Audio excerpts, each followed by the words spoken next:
This is a 160 Q&A practice test.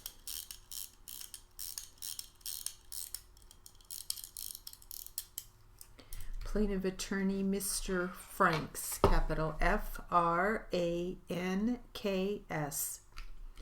Defense attorney Ms. M.S. period Rios, capital R-I-O-S.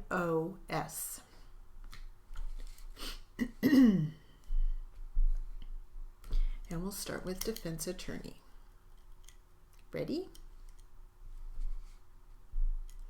And I believe you said it was because the media had the information and the media was already seeming to focus on Mr. Avery. Is that right? I don't think it was Avery himself. I believe that it was just that we knew her last whereabouts were out in Manitowoc County. Okay, and had you seen any interviews with Mr. Avery at that point, or any news people coming down and talking to people on the Avery property?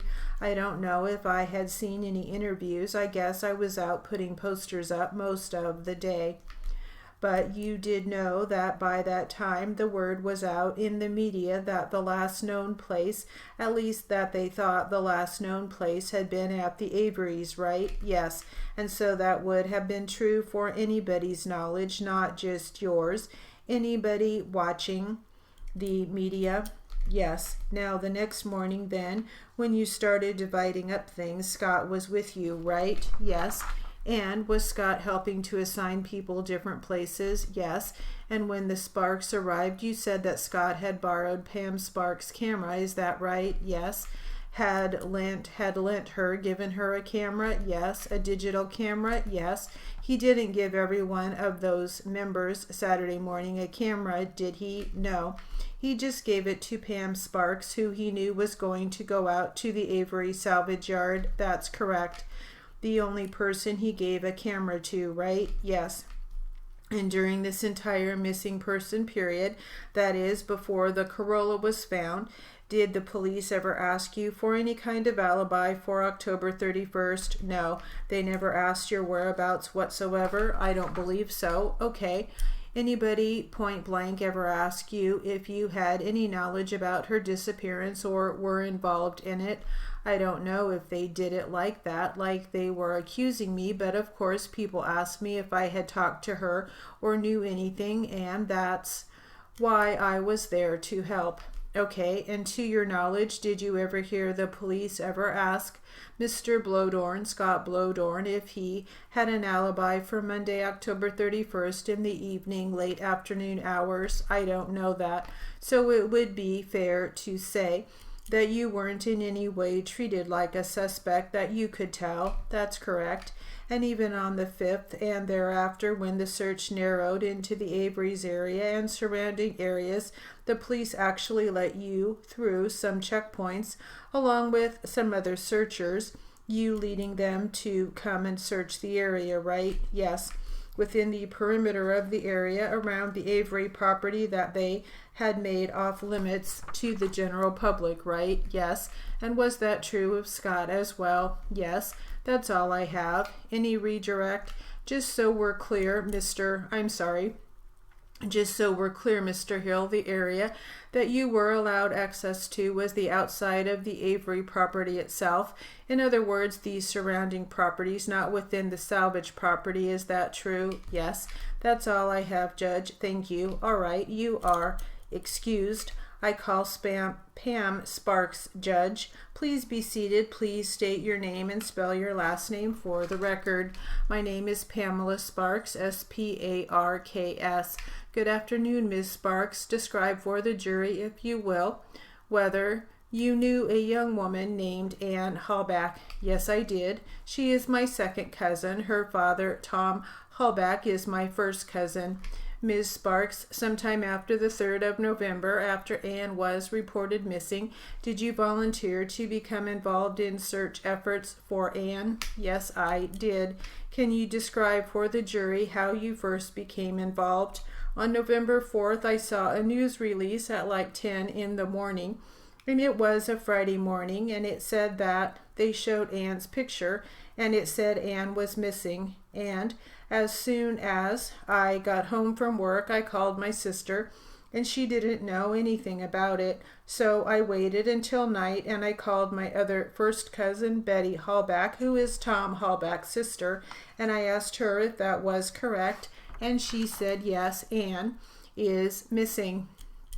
All right, when was it, Ms. Sparks, then, that you first became involved in actually searching for Anne? Well, that Friday night, when I had talked to Betty, I said, anything I can do for you, anything I can help you with, I will certainly help. And she had called back like an hour later and said, there's going to be a search tomorrow morning starting at probably 9. And I said, well, I would be happy to help.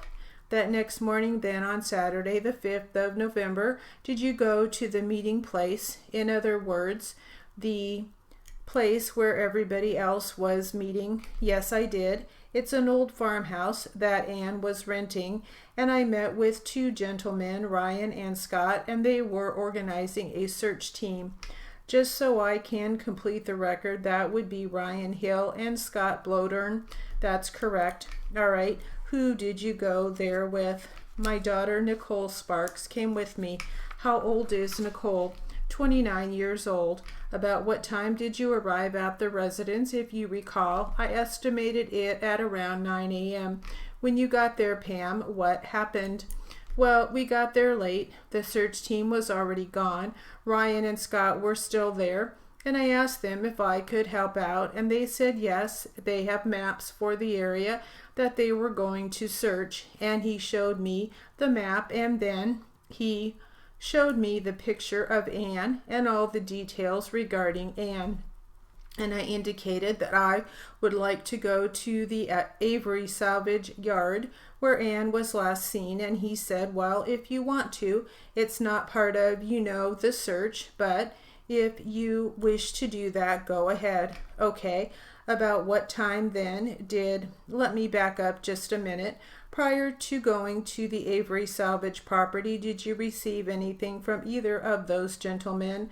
I received a map, and I received a bulletin that showed Anne's picture and all her details. Did you get anything else that you can recall? I also forgot my camera, so I thought I should, try to get a camera.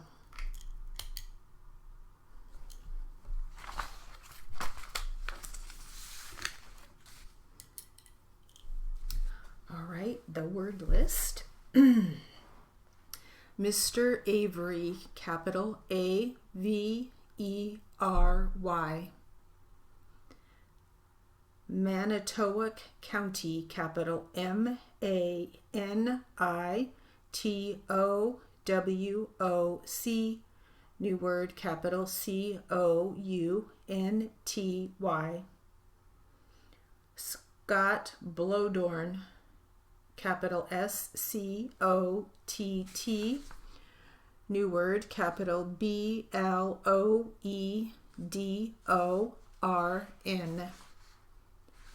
Pamela, capital P-A-M-E-L-A. Avery Salvage Yard, capital A-V-E-R-Y. New word, capital S-A-L-V-A-G-E. New word, capital Y-A-R-D. Mr. Hill, capital H-I-L-L. Anne Hallback, capital A-N-N. New word, capital H-A-L-B-A-C-H. Tom Hallback, capital T-O-M. New word, capital H-A-L-B-A-C-H. Betty Hallback, capital B-E-T-T-Y. New word, capital H-A-L-B-A-C-H. Ryan, capital R-Y-A-N. Nicole, capital N-I-K-O-L-E. And that's it for the word list. And that will conclude our 160 Q&A practice test.